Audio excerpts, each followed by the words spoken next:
A great pleasure this evening on behalf of the Peninsula Foundation and the Russian House to host this event today.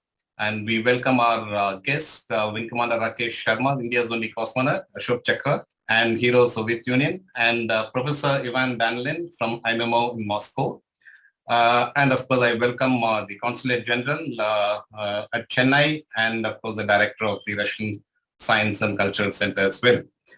Firstly, Peninsula Foundation and the Russian Cultural Center are very thankful for the guests to agree for this event. This event we've been wanting to host for a long time. It is in celebration of the 64th anniversary of the Sputnik launch in October 1957.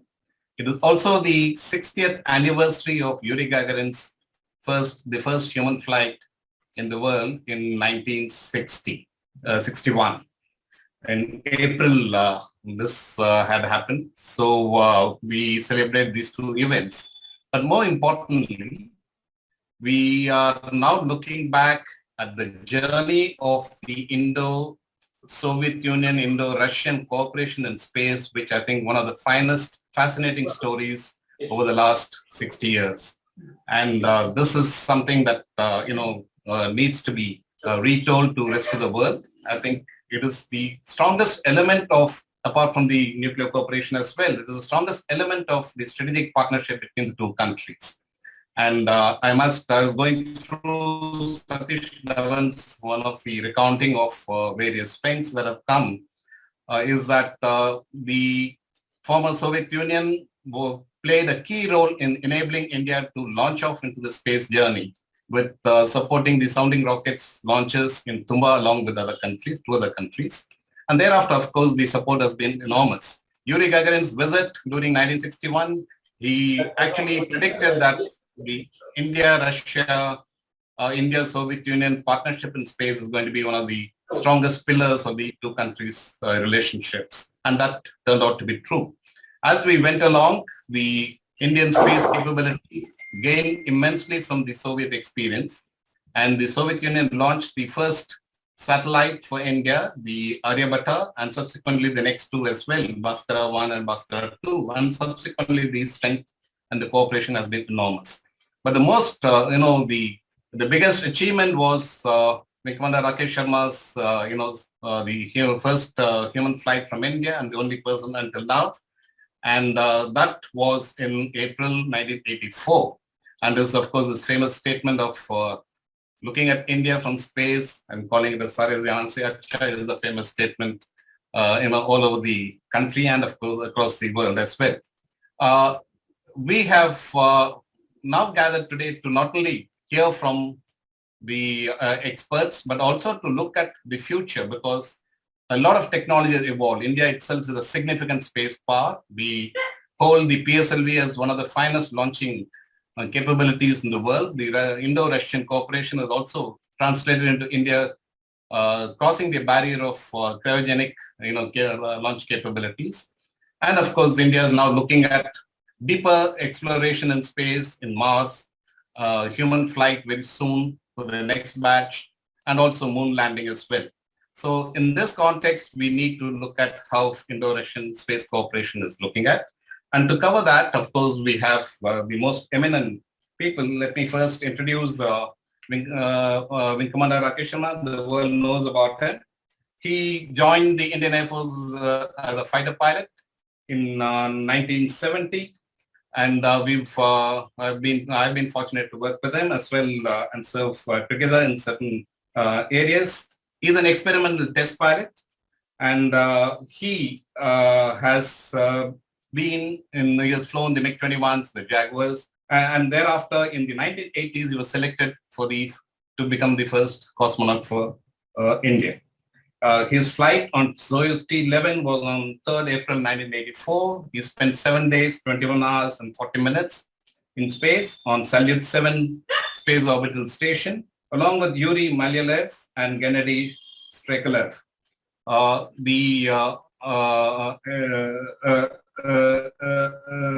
Commander Sharma thereafter left the Indian Air Force to take up his position as chief test pilot with Hindustan Aeronautics Limited, in which he served, more than 2 decades.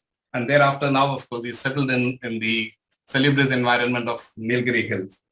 He is a winner of he's been awarded the Hero of Soviet Union as well as the India's highest peacetime award, Ashok Chakra as well.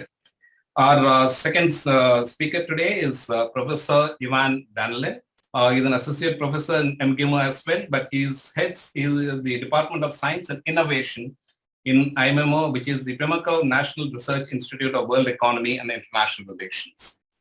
His academic and research credentials are impeccable. He graduated from Moscow State University and did his PhD in IMEMO as well. He's also done his graduation in Science, Technology and International Relations from the State University of New York at the Levin Institute. And his specialty is he specializes in areas of innovation policies, digital economy, digital, policies, and of USA, China, and Russia in particular. He's also been involved in nuclear technology initiatives policies as well. So without taking away any more time, let me first invite Wing Commander Rakesh Sharma. Rakesh, sir, all the floor is yours. We would like to hear you. You can take about 20-25 minutes, and thereafter we will hear from Ivan Danilin, and thereafter we will move into the discussion format where the audience can raise their questions. They can also put their questions on the chat box, and they can also raise their hand. We can have an interactive session as well. And we look forward to that session more particularly. So, Vicky, sir, all yours. Thank you. The Russian Consul General, Mr. Oleg Avdiv, Air Marshal Matheswaran, Professor Ivan Danilin, ladies and gentlemen participating in this webinar, which celebrates Indo-Russian cooperation in arguably humankind's final frontier, which is the exploration of outer space. My greetings to all of you. Namaskar, Vanakkam, Здравствуйте, дорогие друзья. I was an 8-year-old kid, actually, when Sputnik 1 created history by being the first man-made object to be launched from planet Earth. And quite frankly, the news did not make much of a splash in the Indian media compared to when, shall we say, in 1961, just 4 years later, when the launcher rose majestically from its launch pad at Baikonur carrying Yuri Gagarin on board Vostok 1, the first human to go into outer space and return safely. Now, that was an event that captured the imagination of the entire world, and that included myself. You can imagine the impact that that particular event created around the globe.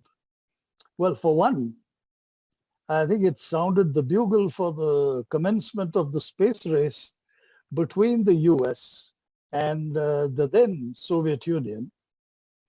And the following few years were riveting. As all of us followed the hectic activity which took place in space, and we followed it with awe and wonderment of what all science can achieve. Now, at that time, little did I know that some 2 decades later, I would be training at that very facility where Yuri Gagarin had trained, that is Zvezdny Gorodok, Star City. And I have often been asked if Gagarin's flight had inspired me to choose the career that would one day take me to space. And in all honesty, I have been replying that that really was not the case. My dream was to fly fighter aircraft for the Indian Air Force. Circumstances, and I dare say the stars also aligned themselves to ensure that I became a fighter pilot. And like my colleague, Air Marshal Matheswaran, our moderator today, I ended up graduating as a test pilot. Ultimately, the selection for the first Indian cosmonaut was made from amongst test pilots. And I happened to be at the right place, I would say at the right time, and of the right age, medically speaking, to be selected. But all of this would not have happened had it not been for the close cooperation that had existed between our two nations. And I don't mean only geopolitically, but also in space technology. See, over the years, in fact, ever since 1962, that is a year after Gagarin's historic flight, began the scientific cooperation between India and the Soviet Union. And the joint endeavor always was to enhance our collective knowledge of space phenomena, like atmospheric studies for climate changes, geodesic data collection for accurately fixing points on the ground so that satellite orbital tracks over land could be determined. And also a lot of work in the area of remote sensing. And I had mentioned that after the space race got over, really that is the time when the golden era, I think, of space exploration began. And cooperation gave way to competition. And that became the subtext of all future space activity. In fact, the Apollo-Soyuz test project in 1975 signified the beginning of this golden age of cooperation. And this type of cooperation really continues to this day. If you look at the data that has been shared by ISRO after its moon landings with the rest of the world, and in fact, before Elon Musk's SpaceX began ferrying American astronauts to the International Space Station, the only access to the International Space Station was with the Russian Proton and Soyuz vehicle combination because the space shuttle had retired. So thanks to these close ties between India and Russia, an offer was made to take an Indian into space. And this offer, thankfully, was gratefully accepted by Mrs. Gandhi, and I happened to be one of the beneficiaries. It is true that ISRO was at that time not ready to follow up with more manned flights. But what that flight did was to bring the subject of space flight into the drawing rooms of Indian households through the medium of Indian television. And I'm sure that very many youngsters were inspired and decided to take up careers in space science. By the way, unlike today, at that time, the only TV channel available to viewers was Doordarshan. And Doordarshan gave wall-to-wall coverage for this flight, so it was very well received. And going back to my training itself at Star City, it gave me the opportunity and the privilege to interact with all the professionals there, and many of them were part of folklore. They were historical figures who had shaped the Russian space programs. Names that I had read when I was young, while I followed their pioneering exploits. There were names like Leonov, the first man to walk in outer space, Shatalov, Valentina Tereshkova, the first female space traveler, Boris Valinov, with whom I had the privilege of playing a lot of tennis as part of my physical training program at Star City. And there were, of course, many others. And if I look at my stint at Star City, it was quite an eye-opener. And I must say that it was there that I really learned the importance of process and procedures. Space being a hostile and unforgiving environment, the margin for error is extremely small. The training philosophy, therefore, was at that time, and I'm sure has remained so ever since, because we humans haven't changed very much. The philosophy was to overtrain so that everything in terms of procedures becomes second nature. And indeed, I must share that when I finally did experience spaceflight, it felt just like any other day at the office.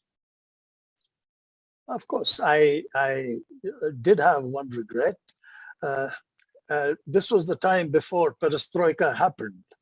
And the society there was extremely closed, and unnecessary social interaction was not engaged, really encouraged.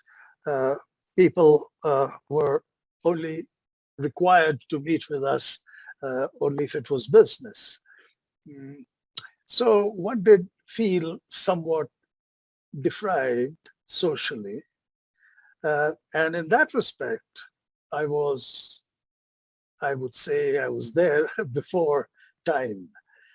I am quite sure that our current cosmonaut team, consisting of 4 under-trainee cosmonauts who have just returned from Star City, I'm sure that they must have had a markedly different experience. Well, the long history of Indo-Russian cooperation in space can only be defined as one where our two nations have worked to exploit space technology only for peaceful purposes.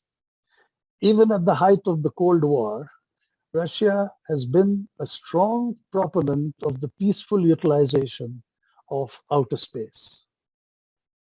And as such, the help that ISRO has received from Russia has always been in the domains of science and technology, atmospheric and cosmic ray studies, remote sensing, data acquisition and interpretation for socio-economic benefit of our developing nation. And now this, when it is coupled with the vision of professionals who we have had, like Vikram Sarabhai, Satish Dhawan, U.R. Rao, Dr. Kasturi Rangan, and many, many others in ISRO, today ISRO can boast of running the cheapest and the most effective space program in the world. It is, I think, a program with the sole focus of ensuring that the benefits of space technology filters down to the common man. Now, these advances have ensured nationwide connectivity for communications, for weather forecasting, for disaster management, entertainment by way of television. Tele-education has been imparted to each corner of our country. Health, it has helped in health using telemedicine and, of course, remote sensing data that has been providing many inputs for our economy. So in this manner, the Indian space program has impacted many lives of its citizens in a positive way. Furthermore, I would say that between our two countries, there has always been a convergence of outlook on the need for a peaceful use of outer space. So if we step aside, if we look back at world history, we can see that humankind has been trapped in an unbroken cycle of conflict, and this has been going on for millennia. But today, humanity is at an important crossroad. It is for the first time that human civilization is getting ready to establish permanent human presence in outer space, first on the moon and later Mars. And when I say permanent human presence, I do not mean near Earth orbit. The International Space Station is already there. And so I'm not referring to that. I'm referring to settlements on the moon and later Mars. But when we go there, the question to ask is, are we going to replicate the kind of society that we have all built for ourselves here on Earth? Make no mistake, we are going to the moon not only for scientific exploration, but for exploration, exploitation, in fact, of resources. The root cause of conflict up until now amongst nations on Earth has been the inequitable distribution of wealth, where powerful nations have dispossessed the weak of natural resources that rightfully belonged to them and were available to them on the land that they lived in. So if we replicate this societal model on the moon and maybe later Mars, then all we would have achieved is to successfully export human conflict into outer space. And if that happens, peace will continue to remain a distant dream. Everybody wants it, but it will not happen if we do not develop an inclusive rather than an exclusive society in outer space. So, as I had already pointed out earlier, India and Russia have always believed in peaceful uses of outer space. In fact, the United Nations has sponsored an outer space treaty in 1967. And the operative part of that treaty is given in one of the articles, which very succinctly states what is the essence of this treaty. And here I quote, "The exploration and use of outer space should be carried on for the benefit of all peoples, irrespective of the degree of their economic or scientific development." I believe that the time has come for India and Russia to work together to provide the necessary leadership which is required to ensure that the Outer Space Treaty is followed by all spacefaring nations. And also, more importantly, it's followed both in letter and spirit before we start building the first human settlement on the moon. Only then would we be ensuring that human conflict remains confined to planet Earth and is not exported to outer space. And also, this will ensure that natural justice is meted out to those nations whose wealth had been forcibly taken from them in the past. So what ISRO has done for India by utilizing space technology for the common man, I think India can do for the region, Southeast Asia and our neighbors, and Russia and India together, along with other spacefaring nations, can work to create inclusive societies in outer space just as has been envisioned by the Outer Space Treaty, for there are enough and more resources that can be farmed on the moon, on Mars, and on passing asteroids for the greater good of humankind. Now, I'm a pragmatic man.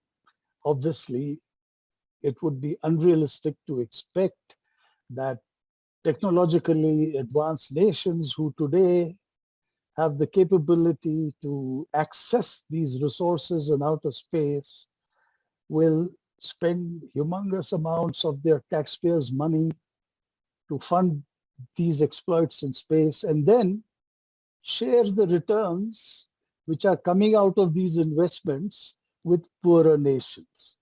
Now, this scenario is unrealistic because the politicians running the rich and powerful and technologically advanced nations will never get re-elected if they agree to follow this model. And therefore, humanity that today is fed up of conflict and bloodshed and loss of life, whether it takes place, and mind you, it is taking place all over the world. And it is taking place in the name of big business, big technology, energy, pollution, corruption, religion, or terrorism itself that has no religion really. So if humanity today is fed up of conflict and is clamoring for peace on earth, it needs to elect leaders who are not politicians, but statesmen. We just have to break out of the horrible hold that history of human conflict seems to have on us.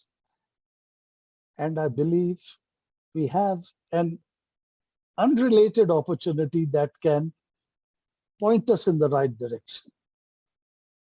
You see, at present, there exists a very clear and present danger that threatens planet Earth and all life currently existing on it.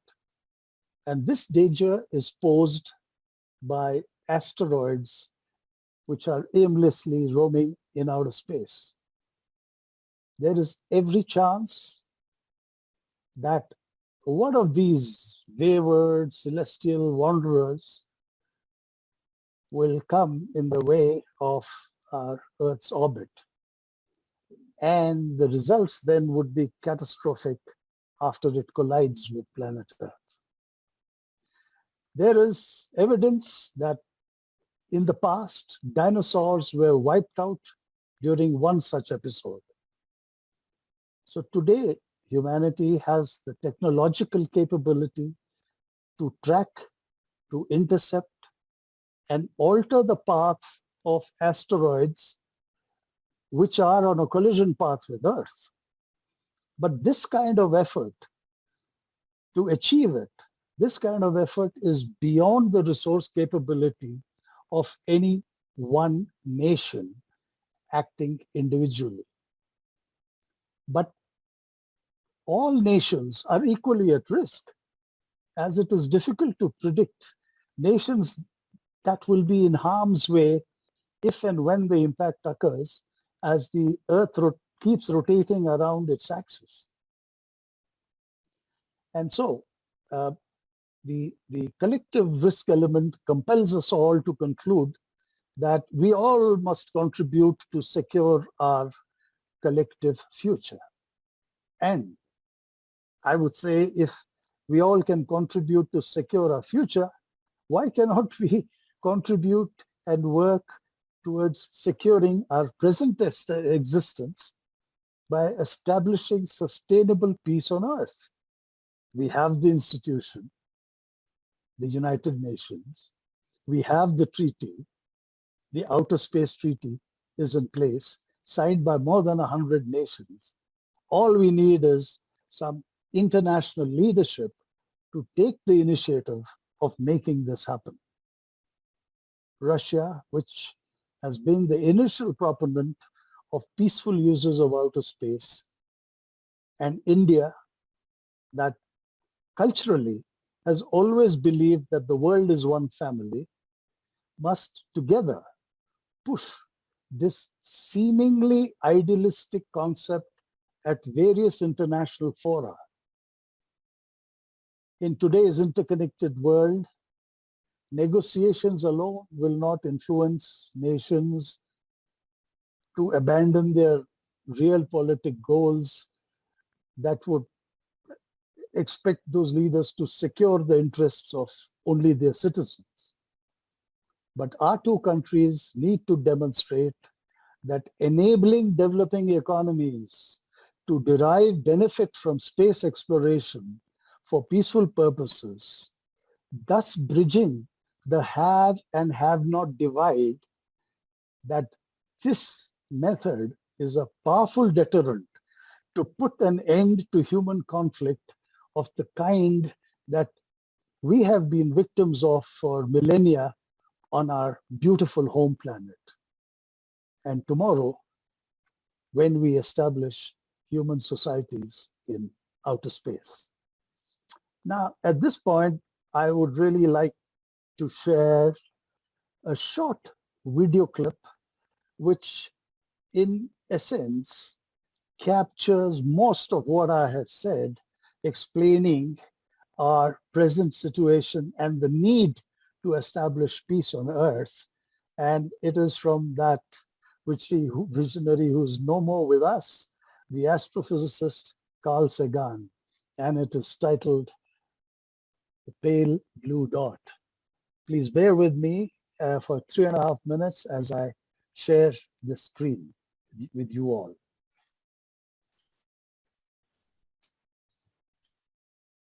Yes, it's come. Now you can play it. That's okay. You can just play. Yes, it's playing.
Challenge.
It's wonderful. So there it is.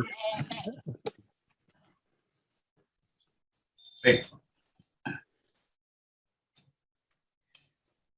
Yeah, and I think he's really captured and very, very eloquently stated the need for us to establish the kind of society would be which will be able to sustain our species on planet Earth. And there really is no place uh, which can sustain human life the way planet Earth has been doing thus far, which we are collectively working to make it inhabitable in various ways. So I think that was a very powerful statement from Carl Sagan, and I do hope that we heed it, and together we make for a society that uh, puts peace right on top of the agenda, and exploration and science with the conscience will then make sense for all of us out here on our planet. Thanks a lot. Thank you, sir. That was a very fascinating talk and one of the finest I've heard. And you took us through the fascinating journey till your flight. But the second half, you brought out some very, very important observations, which is geopolitical context and power politics should not translate into astropolitics and power politics in outer space, which is extremely, an important observation. And you also pointed out whether it may sound idealistic, but I think that is the only way we need to actually capture peace for humanity and derive benefits on outer space exploration.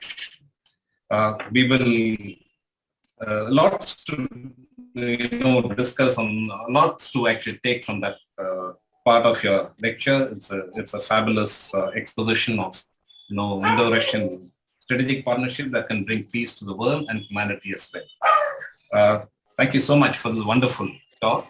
Let me invite Professor Ivan Danilin. We look forward to hearing your perception of the journey of Indo-Russian space cooperation. Professor Danilin. Namaskar once again. Good evening and здравствуйте to all our speakers and listeners. So first of all, let me thank the organizers of this meeting, both Peninsula Foundation and Россотрудничество, for inviting me for this webinar. And let me apologize for using much less advanced technology than Mr. Sharma, but still it's very reliable. Mr. Sharma rose actually many of the most important issues considering our bilateral cooperation in space, so you shouldn't be surprised that I will appeal to his speech during my presentation or my report. So, and let me start from congratulating our Indian friends with the coming the next year 75th anniversary of the Indian independence, and not less important in my eyes date, this is 60 years of Indian space program, which started in 1962 with the creation of the special space body in Kospar, which was also the start of the Indian, Soviet and Russian cooperation in space as well. Because in 1963 and the consequent years were this cooperation was laid with the creation of Kospar. Speaking about the nowadays and future cooperation between Russia and India, I would say that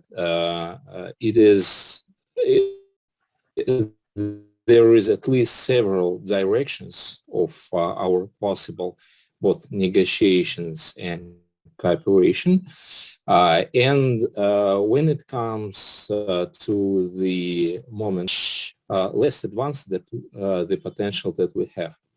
So the modern stage of cooperation started in 2015 with the signing of the memoranda for space cooperation between our countries. And as so far, it's mostly concentrated in two areas. First, there's the creation of ground stations and our equipment for the NAVIC and GLONASS in our both countries for supporting our navigation constellations and the services bound to it. And second, there is support and dialogue on Indian Human Exploration Program. So in 2019, a special contract was signed between both sides, under which the Indian Gaganyaan, I'm sorry if I mispronounced this word, so were trained in the Zvezny. This contract expired in this year, so the full amount of works were finalized in the spring of 2021. I hope everything comes good and both strong professional and personal ties between the Indian and Russian space sector, and so the level of training was high enough. And as for now, we are still in the process of negotiations on the future communication on the Indian Human Exploration Program, both in terms of science and onboard equipment for the future Indian space ship, as well as for the localization in India of some of Russian engine technology. So some, for example, Russian officials call RD-108 a very proved and reliable and powerful engine that is used in Atlas III and Atlas V US boosters, so in India. This quite limited, despite advanced in some areas, partnership is based on two important, is explained by two important reasons. One is the fact that India is a relative newcomer in the space exploration when it comes to human part, I mean, of course, not about communication or space science. And the second one is a quite legitimate but still accent of the Indian side on the development of Indian industry and Indian suppliers, also in the ideology of Make in India. Still, the horizons for the future cooperation is much brighter in my eyes than one may imagine. First of all, this is of course space science. So both countries, both nations have a quite extensive experience in cooperation and in national programs in space science exploration. And let me confess, when I get tired from reading official documents, I'm reading some science pop stories about astrophysics and particle physics. That's why I know at least two very famous Indian astrophysics and space researchers. There's Aryabhata and Chandrasekhar. So, and as far as I know, there's also very strong planetary and astrophysics science in India as for now. Both, some of them living in India, some in the United States, but still there is a very developed school. So here we have a very bright horizons once again, also in a trilateral cooperation with the European Union. So we have a very standard cooperation with Germany and some other European nations. Let me mention, for example, Spectrum RG, a Russian space science project already launched into orbit. And I guess getting India in these multilateral formats for space science cooperation may enhance all our potential. Once again, also because India is very advanced in space science and the development of this kind of cooperation may enrich our experience in the development, our knowledge about the universe, about the near planets, and so on. Let me here stress a very important in my eyes aspect, the cooperation among the universities and young scientists. We already have a successful story in this area. In 2010, 2011, there was a mutual cooperative project between young scientists of Russia and India, YouthSat, that was launched into orbit in 2011. And I guess more projects like that should be sponsored by the national agencies and science granting authorities of the two countries, because it is young scientists who drive our knowledge about the universe, not only the established researchers. The other area, of course, is human exploration, quite objective. And here, let me once again appeal to Mr. Sharma's speech. So India is very advanced both in technological and in, say, ideological or narrative sense in the area of the inclusive research, something that we badly need for the space, science, and human exploration. Not every country may afford itself to build a space station or to send crew into orbit. And if we'll consider some kind of cooperation in this area, because both India and Russia have plans for further spaceships and space stations into orbit, and as far as I know, India also have a quite ambitious lunar program. So it would be very important for both countries, especially considering India's accent on the inclusive growth and inclusive science, to support these missions under auspices of both two national space agencies and in communication with other developing countries. That would be not a kind of a competition with the Russia-China's dialogue on, for example, lunar missions or space science, but it would be another, let me say, a second track for the developing of this very important line of cooperation, which is for the global community, would be a kind of a best practice of space cooperation against any geopolitical conflicts or geopolitical races in the space and planetary research. And here let me stress that the 1960s, 1970s race for the moon, which was driven mostly by the geopolitical reasons, ended in nothing, also because it was not enough inclusive and science-driven. So India, Russia, and other nations may change this pattern as for now and reverse the seen geopolitical trends in space exploration, human space exploration that we see as for now, into a more inclusive, more cooperative format. The other very important area of cooperation in space, in my eyes, once again, and I'm glad that Mr. Sharma also stressed this, is the rules and regulations in space. So we really do have a space treaty and a UN Declaration on Space of 1971, but but we badly need some new steps in establishing more clear rules for both space research, space exploration, and other activities, also commercial in space. Otherwise, especially considering the geopolitical accents of the new space race, we may see not the space as a last or next frontier for humanity.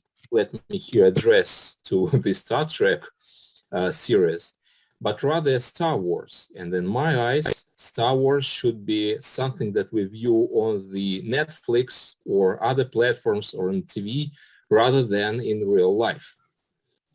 So here, one of the most important area for us, for both our countries, is the clearing rights and regulations considering commercial space activities in space.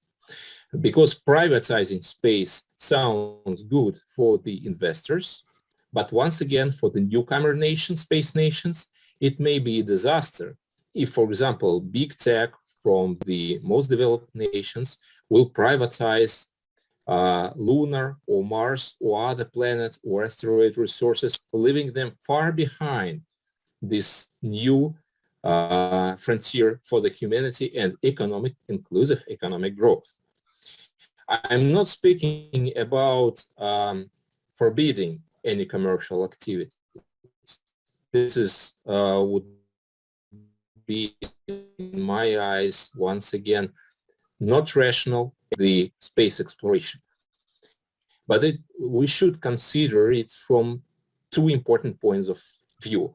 First of all, ethical, because once again, space is something that belongs to the humanity, not to private companies. And second, inclusiveness, so that all nations and all social and ethnic groups should not be left behind this process of acquisition of space resources.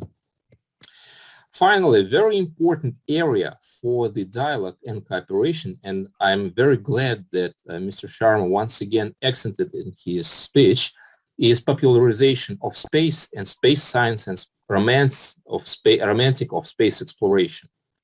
So it may be seen as a secondary process, but in reality, it is not only science popular films or science fiction, but also the interpersonal communication and visits and studying of our mutual history in space that are important for growing up new generation of space leaders. And this is not only about the, say, videos on YouTube or, say, books or other digital and paper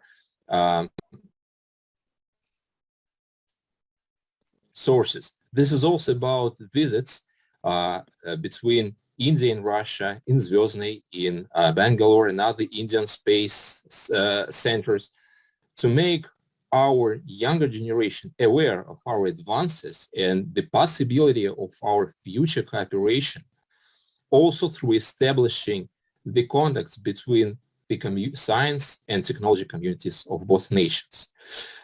This is also true because, for example, Russia has to know much from the Indian experience in space exploration. So recently, colleagues of mine and I published several analytic materials and now preparing a research article on the Indian experience in commercial space sector, also considering its frugal innovation accents and inclusive policies. And in my eyes, once again, it is very important for Russian officials, both in Roscosmos and in government, to study Indian experience in this area because the development of commercial space sector in Russia also would just benefit from knowing how the things were done in India, which was much more restricted in its resources, not in human capital, but in financial and some technological resources during last decades, but it finally achieved really brilliant, spectacular results in its space industry. On the other hand, this kind of communication also may support the future dialogue on technology transfer, on joint ventures in space technology sector, and very importantly, in the development of a new frontier of space commerce. I mean data science and space services. So we know that India is very actively developing its agriculture, also using the modern digital technology and space technologies as well. Russia is pioneering this area too, and communicating between the tech sectors of the two countries, not setting aside our dialogue with the European, American, Chinese counterparts, may also create a much stronger industries of our two nations than if we'll join this competition as rivals without any communication, any cooperation. Skolkovo, Bangalore, Hyderabad, and other centers should establish, in my eyes, with the support of both national bodies and science communication, some more advanced dialogue on what is done, how it is done, and what we can learn from each other. Let me here once again, as a metaphor or as a model, sign on the Silicon Valley practices, where communication between startups, which in economic life may be rivals, if not dead-end competitors, impact the overall ecosystem of research and innovation. The same may be done in the dialogue of space communities of Russia and India. Finally, I guess it is very important to support the dialogue on ethics and humanitarian aspects of space exploration and space research, because technology is very important, regulation is badly needed, but it is humans and communities that are the final consumers and final beneficiaries of the new space technologies, new space developments. Even if the robots will finally explore all the solar systems and beyond, it will be humans that should be in the center of this process, in the center of our joint space effort. Thank you for your attention, and hope I didn't took too much time. Thank you, Professor Danilin. That's excellent coverage, and you made some very, very important points on the aspect of rules and regulations and the inclusivity of development and exploration that must be based on science and cooperation. Let me first, before opening out to the audience, let me highlight a couple of things. One of the most important element, as Professor Danilin brought out, is that the ISRO and the Indian space journey was driven entirely by the civil sector, the development angle, and exploration of science. And despite the limited resources in terms of technology and finances, that is the angle in which the Indian space journey has been on, as compared to much of the rest of the world, which was driven by the military power politics to some extent. I think this is where as both of you brought out, Indo-Russian cooperation can actually continue to expand this domain and highlight the importance of cooperation amongst all nations for outer space exploration. And in that context, let me raise a few issues. Rules and regulations, both of you highlighted very, very, in a very important way. And we've seen how the UN is functioning and how it has not been able to prevent the continued existence of conflicts and increasing number of conflicts and the power politics that animate the international relations. Do you think the outer space treaty now must expand beyond this to bring about a space governance architecture that moves away from global geopolitics and brings accountability on every nation that wants to go into space to follow very transparent rules and regulations mechanism? Okay, will that require a different dimension of the UN exclusively to impose rules and regulations in the space governance part? Ricky sir, you can come in first and go to Professor later. Yeah. Well, to answer your question, Matsy, I would say that yes, indeed, the United Nations needs to have more teeth to put into practice some wonderful concepts which they have been working on. But in my opinion, given the fact that we have so many conflicting interests right now, and given the fact that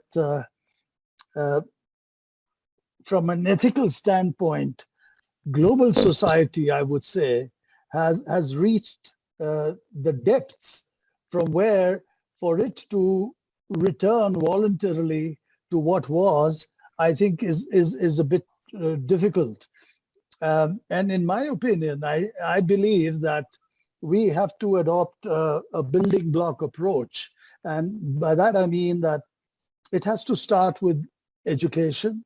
It has to start with moral rearmament, young students, and like Professor Ivan Danilin brought out, that's the time to capture them young and share with them the advantages of inclusive approaches, whether in science or in life. And I think that it is, if we can demonstrate to the world by in a proof of concept kind of a way. I'll give you an example. Now, for example, if India, which already has its remote sensing assets in space, if India can share its remote sensing data free of cost, and mind you, Indian remote sensing data is commercially available, and ISRO is making a certain amount of money on that. If it can be shared free of cost with the neighboring nations, then the neighboring nations don't look at India as a big brother, which is out to take advantage of the weaker nations. So you share this data, and you can then, your services can help these nations to milk the data to improve their individual economies. So this becomes a kind of a proof of concept where you are waging peace instead of waging war, And so here is a model which the world will be able to see that this is the model of an inclusive approach to counter conflict. And I hope that this kind of an effort then moves out in a ripple effect, and more nations then want to buy in to this kind of a model.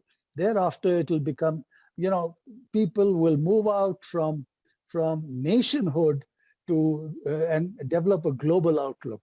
Now, I would say tomorrow you go to Mars, you've traveled so far away. Would you want to go there as Indian Gaganyauts or Russian cosmonauts or American astronauts? Are you going to say that, who are you? Excuse me, I'm an Indian from Maharashtra. Please, you can, we are all global citizens. It's time we start looking at ourselves as global citizens, and that is what is going to help our species survive. That's my view. Absolutely, sir. Absolutely. That is it's a very well put. And in the same context, Professor Ivan, you're aware over the last decade, as on one side you have the US, which has pretty much as announced, created a space force, which means the militarization of space is already, functioning in that manner.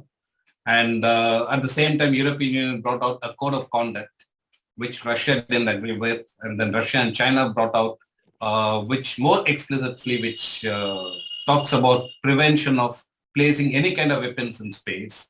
And do you think in that context, Indo-Russian cooperation India could have joined this process and accelerated better debate and more forceful debate on bringing about a better space governance and prevent actions like what the US has taken in terms of creating a space force, and even the law that they passed towards space entrepreneurship law that they passed in 2015, which is actually bringing the hard capitalism and commercial competition into space. Sorry, there were some gaps in connection. I'll try to answer your question. I'm not actually the specialist in the space security studies, so I can't give recommendations in this area. The only point for me is that the problem here is that there's not so much dialogue between the key nations on the space security and concerning both weaponry and other issues. So there is a plenty of problems that should be solved. But as for now, due to the geopolitical reasons, they are actually set aside. But what makes me actually very much problematize is the problem of securitization of commercial space. So, and this is the challenge for the coming decades, since many nations, and the United States and China are the best examples of that, look at the commercial space sector and partly at the space science as a kind of a new geopolitical race, which actually is the way to nowhere. So there should be, and this is, I'm sorry, Mr. Sharma, that I'm every time appealing to your points. So this is the time for the best practices for the space activities, and there should be some powers that demonstrate the alternative to the geopolitical competition for the other forms of dialogue with the rivals, opponents, and challengers in space, I mean. So I'm not quite sure about, for example, giving all the space data for free, despite some of it will be very helpful. But I guess that there is a large room for the development of new space innovations also through the digital economy instruments that I study. I mean, there is some part of what we can demonstrate to the global community may come from the states, nation states and governments, about the how can nations communicate and solve the potential controversies in space through dialogue, how can they forward mutual interest in space, like, for example, preventing asteroid threats, unlike creating new ones in security and weaponization of space technology and so on. But there is also much room for the business. I mean, it is the economy that may join us, may join our forces for the better future. And here, once again, the solution for the correct development of the business interests is the ethical codes for space and some new framework regulation. And this is why communication between India, Russia, European Union, and other powers is so important, because all of us have important pieces of competences in this area, but only combining it, we will have some new quality of space regulations and space laws, because I'm pretty sure that however good the treaties of 1960s are not relevant to the current realities. And this is why dialogue in this area, also considering the value dimension, be it inclusiveness, be it other aspects like, for example, digital ethics, AI ethics, and so on, is of a key importance for all the powers. But since it is not that much room for the dialogues, I mean, well, if we look at the 2021 between the national leaders, except for some cases, I guess it is expert community that should take the lead in the proposing some new approaches for this new framework for space exploration. And this would be like in the late 1960s and 1970s during the Soviet and American detente, so-called second track. So this would be the road for the new, more comprehensive dialogue also on the security issues. Thank you. That's a very valid observation in the context of cooperation and security angle. Let me raise another question with respect to what Professor Danilin brought out in his observation, is that this is with respect to space station. So Rakesh, we haven't yet put our our own launching capabilities of putting humans in space as yet, and we are ready now. Of course, our people are trained. But do you think we should also parallelly take on what Professor Ivan Danilin pointed out in the case of being partnering with Russia and maybe with China, in the case of bringing about our presence in a space station, given the fact that the existing one is already on borrowed time, extended time, and the new one that is being spoken about by the Americans has an inherent competitive approach into that entire process?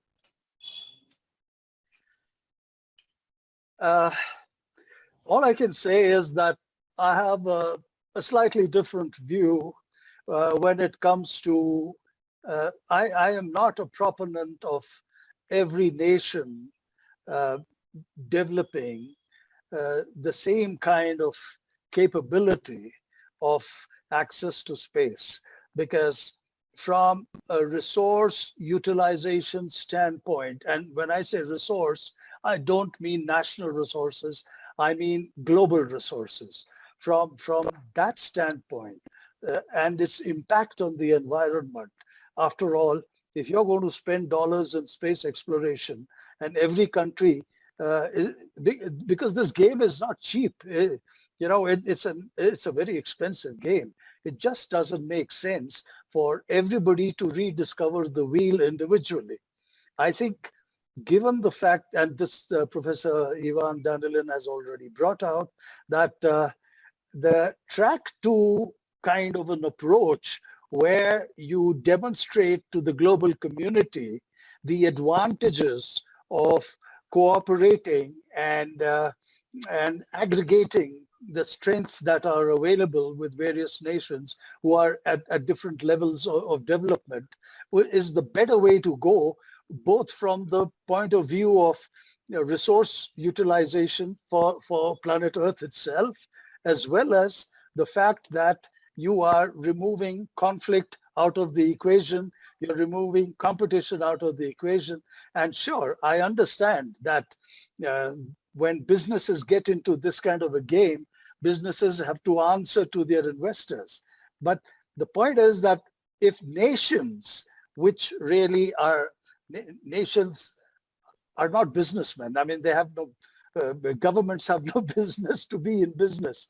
So if the governments get together and decide on this kind of an experiment, which can demonstrate to the global community the advantages of going this route, I think that is going to be much more fruitful for our communities, for the global communities in the long run. That's my belief. You can have legislations galore.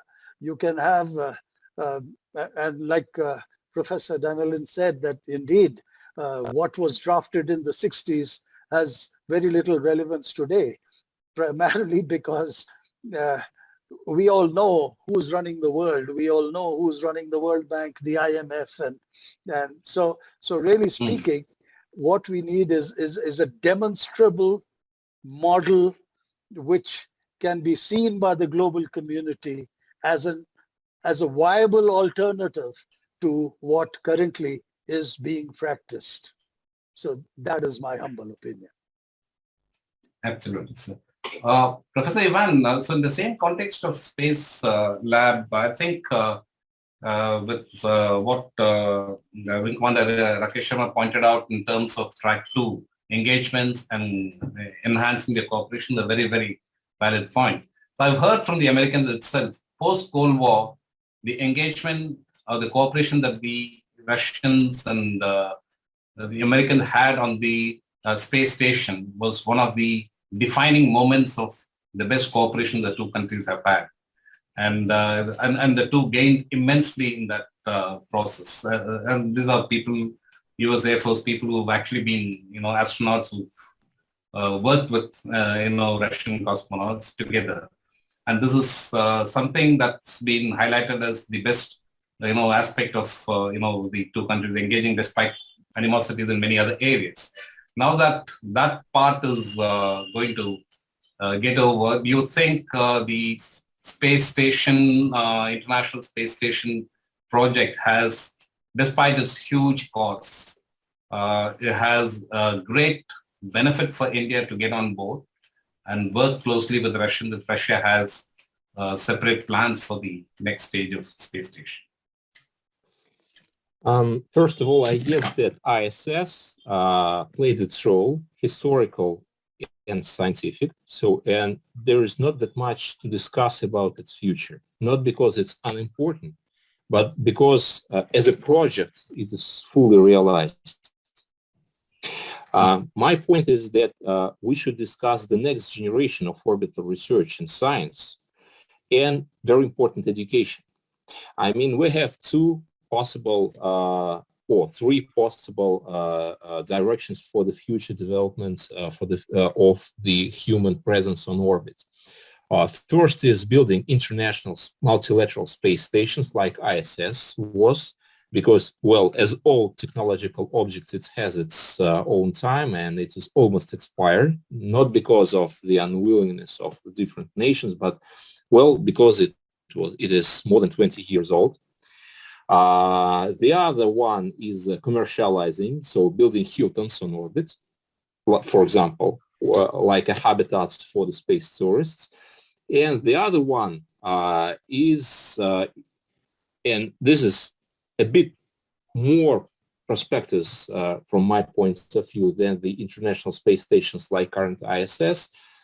This is building international science and educational institutions capacities, like, for example, inter-university project between India, Russia, EU, United States, whatever.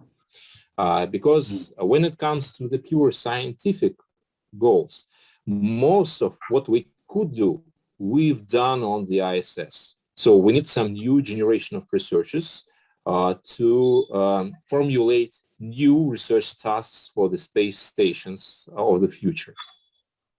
And it could be done mostly when a much more scientific engagement, researchers' engagement would be possible, which is not true for the current ISS.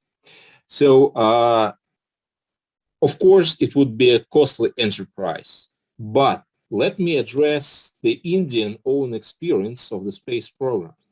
So when I first look at the costs of the Indian rockets, satellite programs, I was shocked how high is cost-benefit ratio of Indian space program. Unimaginable, even in the 1990s for both United States, China, or Soviet Union, and then Russia. So we can, and it is both technical and economical feasible to project some new, more innovative and cheap space station, which would be owned and operated by the research organizations and education organizations, also for the popularization of the space science. Here, a very nice experience may be presented by the US research institutions, so-called GoCo, government-owned, contractor-operated. For example, government may sponsor this kind of facilities, but it should be operated by the universities and research institutions. This is the mainstream for the space science and space research for the future. Of course, it is still a very vague vision, I understand that, but not the ISS of the future, but the kind of a university facilities would be the key for the orbital human presence and orbital science, except for these huge telescopes and all other instruments that we use unmanned, I mean, for the space exploration. For both preparing new research tasks for the orbital science, and second, for the educational and popularizational functions of space.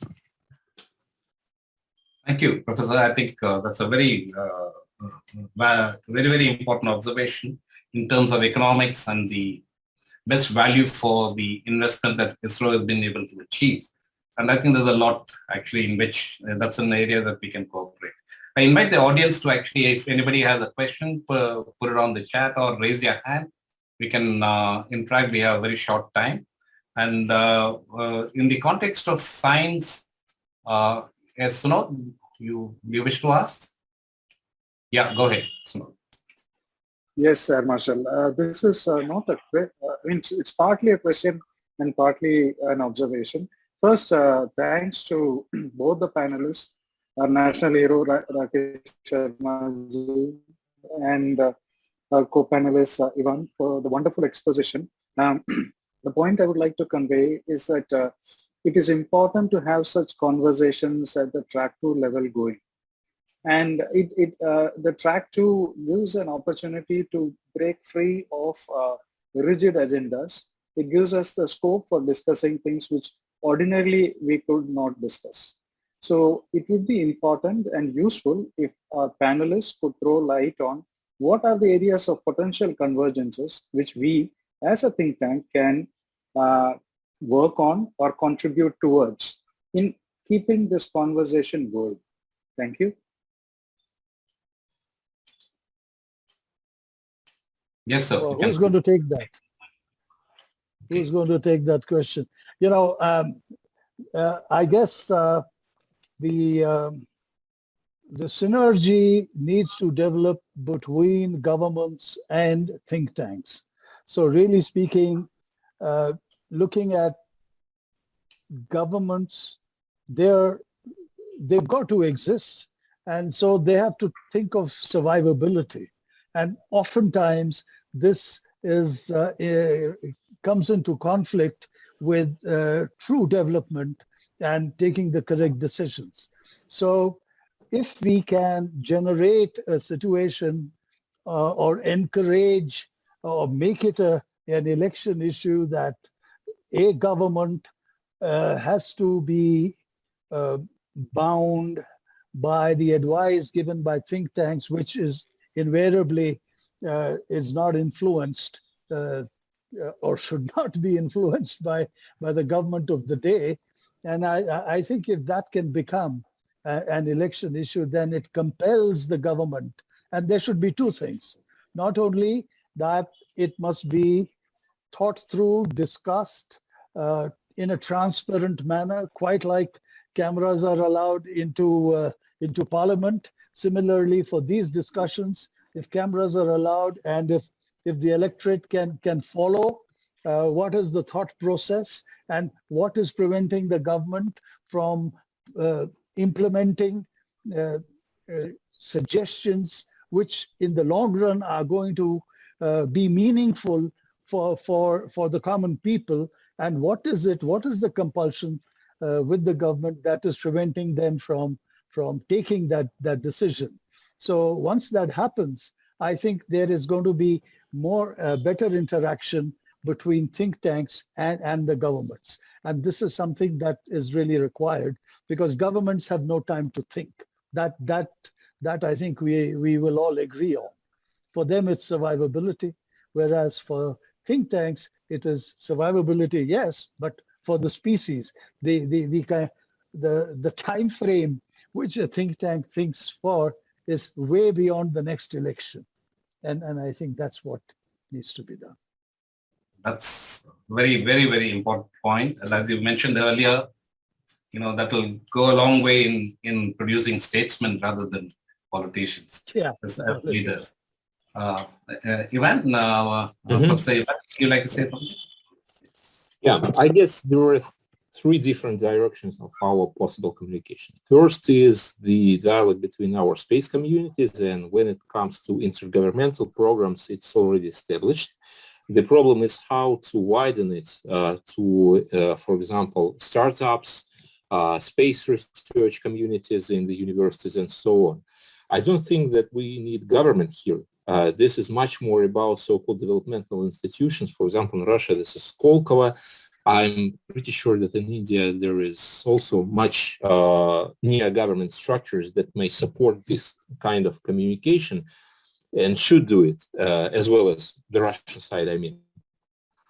So in order to exchange ideas, exchange best practices, solutions, and so on, without, leaving the competitive framework, but once again, supporting communication as building common knowledge, common practices, open innovation, and so on. The second track, or the communication between the think tanks, is actually not the government obligation, but this our own.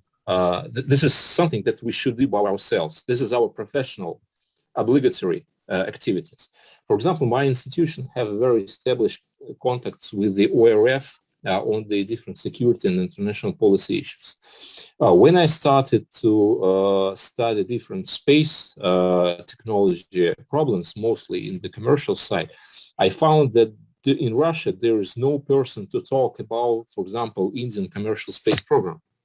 There is no specialist that analyzing systematically this area of activities. And this is not the problem. This is a stimulus for me to connect with Peninsula Foundation, with ORF, with Niti Aayog. I hope I pronounce it correctly. Once again, I'm sorry. To find persons with whom I can study this issue. For example, recently I hired a new person. She is specializing in Indian research. She's PhD in political science. And I hope, for example, that she will drive this direction, because I'm not speaking Hindi. And this is the limitation for me. I understand that despite all Indians are very good in English, I guess that knowing Indian culture, Indian policy is very important to understand Indian economy and space economy as well. So from this point of view, I'm excellently professional approach to the business.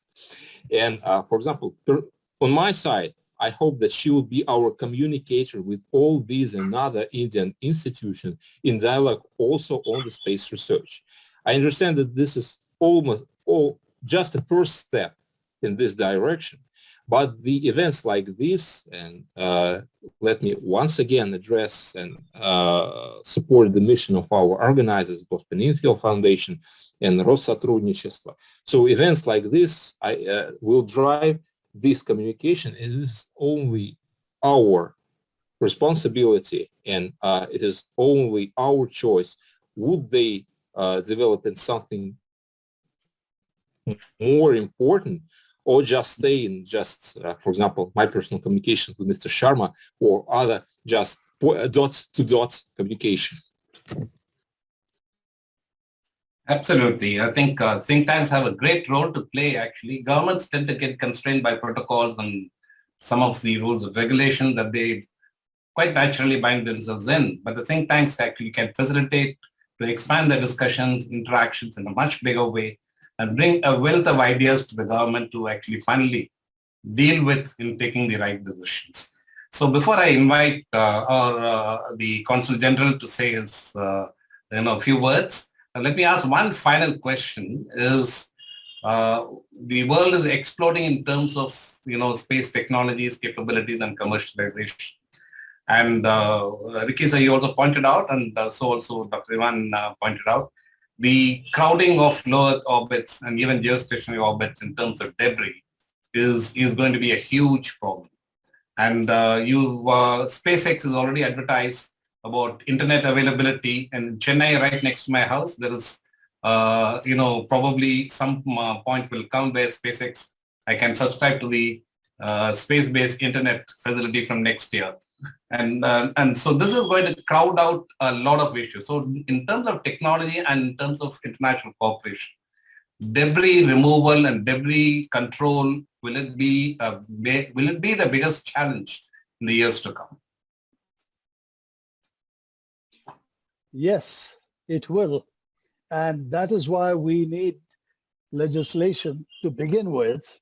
More importantly, we need enforcement, and we need to have penalties in place, because if this is allowed to continue, then obviously it's not sustainable. It's no good for anybody. It is going to threaten further work in space. So you will be kind of locked in without access to space, because it's going to be penetrating through all that debris is going to be extremely, extremely challenging. So really speaking, this is apart from self-regulation, and just as we have brought planet Earth to the point where a lot of businesses are talking about green technologies, and they are talking about green technologies not because of anything else, because they know that if they do not adopt those technologies, then their own business plans are going to become self-limiting. So therefore, before we reach that point, I think we really need to make sure, and I am now putting my bets on that Japanese company, which has promised to begin clearing space debris using the technology which they are planning to use. So let's hope that is successful. But more importantly, in these kind of things, prevention is always better than cure. And I don't think we have yet reached the point of no return, but that point is not too far off. And I do hope that we are able to reverse our paths from this point onwards. Apart from self-regulation, there needs to be legislation and enforcement. Dr. Ivan? Yes, I guess you're absolutely right. Space debris is one of the key issues for the international community. But here I see three problems.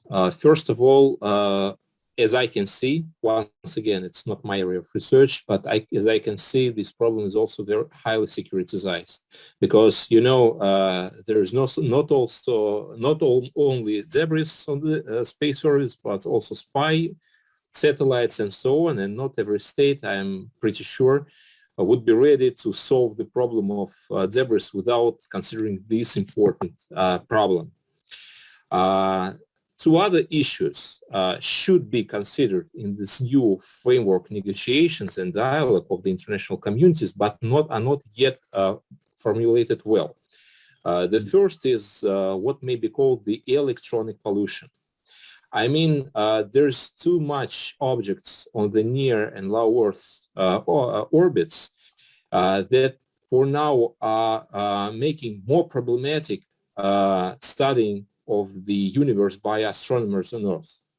I mean, for example, friends of mine told me that, for example, Starlink's constellation makes it much harder to observe some parts of the universe from the grounded telescopes.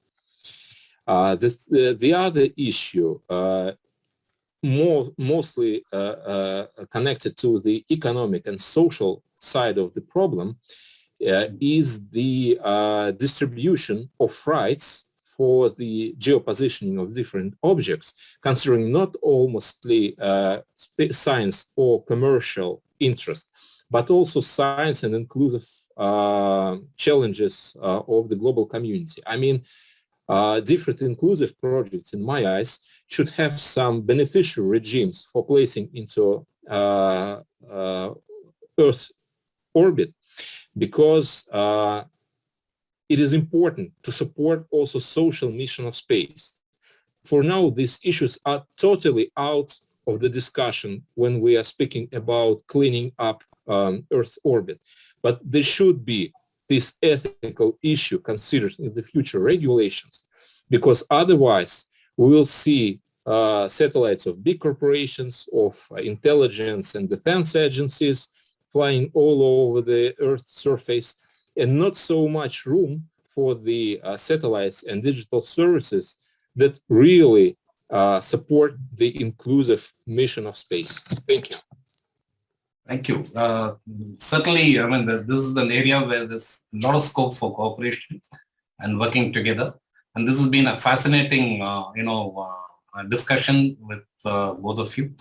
But we've run out of time. Let me, I mean, we could have gone on for much longer with this subject being so fascinating as it is.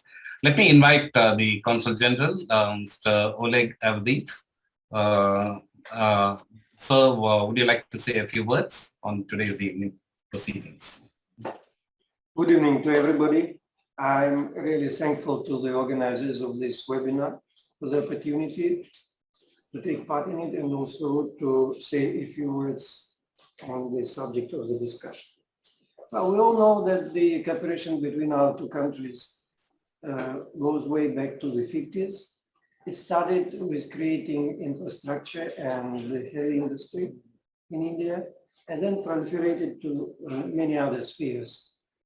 The popular English saying says that sky is the limit. We cannot say about, as far as bilateral cooperation is concerned, this is not true, because the cooperation also went out of the confines of the planet of Earth and boldly went into outer space. And for the last 40 years, I have been witnessing the events which reflected our joint endeavor to conquer space, which is still hostile to us. Russia has supported India in achieving many milestones in this area, be it launching first satellite and enabling the first Indian to reach space orbit. And the space travel of Wing Commander Rakesh Sharma, the first Indian cosmonaut, about to use 11 spacecraft in 1984, was the most notable landmark of this collaboration. And then India joined the League of Nations, spacefaring nations. Then, of course, there were other milestones in this cooperation, like cryogenic engines, and also the currently ongoing training for the Indian cosmonauts in the Russian Space Center. But that is all G2G, government-to-government cooperation. But I just want to say a couple of words about peoples-to-peoples aspect of space cooperation between the two countries.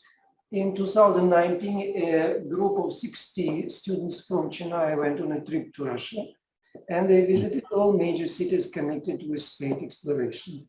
The city of Kaluga, where the space science has really started, and also Moscow and St. Petersburg, and of course they visited Space Training Center in the outskirts of Moscow. That was a highly motivating trip for the children, as many of them decided to choose a career in space research and vowed to dedicate the whole life to this research. So, and nowadays Russia and India harbor similar ambitions to journey deeper into space, and both recognize that they can forge a robust partnership to explore and to unearth the endless possibilities which are presented by outer space. Thank you. Thank you, Ambassador. Ricky sir, thank you very much for the wonderful exposition. It's been a great hearing you. And thank you, Dr. Ivan. And both of you mentioned about the interest of science in kids. Here's Dr. Srimati, who manages and heads what's known as the Space Kids. And she's the one who's been taking kids to NASA as well as the Cosmos City, Star City as well. And her statement is amazing journey. We are super thrilled to meet our country's hero. And that sums up, the evening's event today. Thank you very much. It's been a great pleasure dealing with you all, and I thank the audience. Gennady, would you like to say a final word? And we conclude the evening. Just join to this words. Thank you all participants of today's webinar. Thank you our dear speakers of this webinar. It was really interesting and informative reports. Actually, it's a great honor for me to see Mr. Rakesh Sharma, the legend of India, actually, that he can find opportunity to join to our webinar today. And it's a big honor for us. Thank you, Mr. Sharma. Thank you, Mr. Ivan Danilin, who joined us, who find this opportunity to prepare a report, to give a speech. It was really interesting view on cooperation between our two countries, and it's very important for us your participation in this webinar because you can get a very, very informative report. Thank you very much. Thank you for organizing, for helping us to organize this wonderful webinar. Thank you. Thank you all. Thank you.